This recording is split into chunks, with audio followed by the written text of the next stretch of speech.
Bonjour et bienvenue à notre présentation du Plus que Parfait par Sébastien, Rihanna, Athmi et Andrea.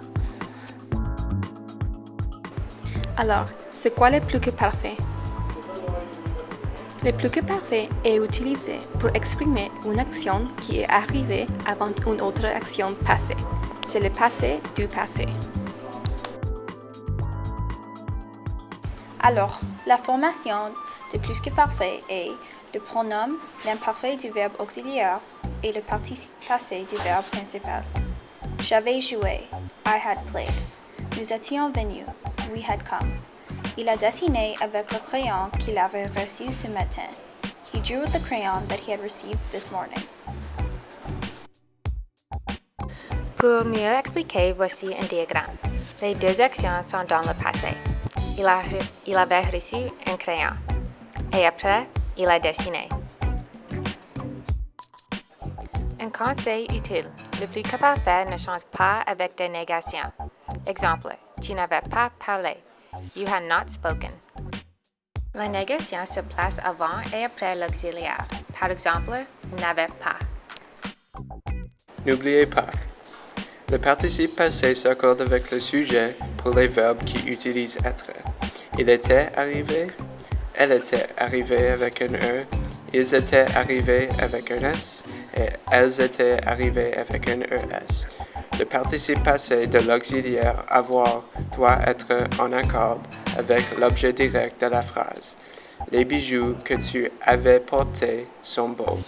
La fraise qu'il avait mangée.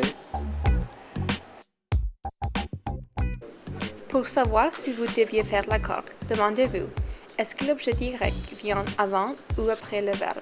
Si l'objet vient avant le verbe, vous devez faire l'accord. Si l'objet direct vient après le verbe, vous ne le changez pas. Elle avait trouvé des pièces. Les pièces qu'elle avait trouvées lundi matin. Elle avait trouvé quoi?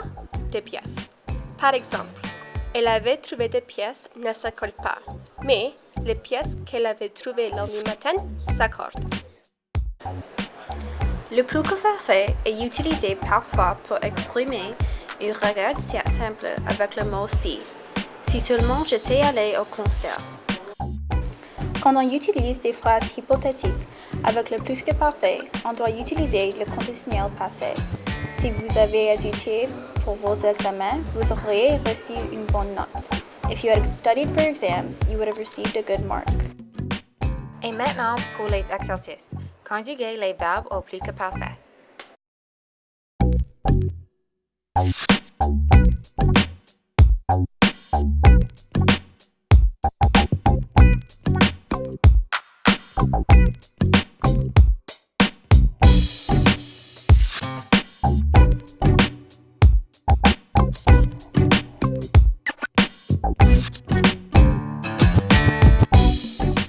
Voici les réponses. Pour le numéro 1, il avait hérité une grande fortune de sa grand-mère décédée, mais il a perdu.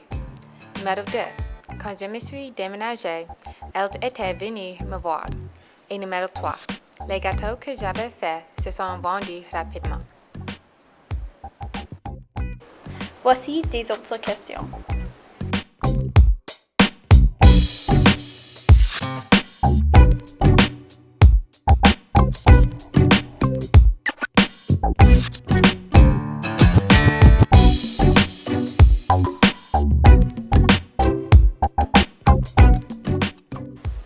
Voici les réponses. Numéro 4. Aujourd'hui, tu as mangé les frites que tu avais achetées la semaine passée. Numéro 5. Si j'avais vu Alex au restaurant, je lui aurais parlé. Numéro 6. Si nous étions nés en France, nous n'aurions pas eu de problème avec la grammaire française. C'est tout et merci pour votre attention.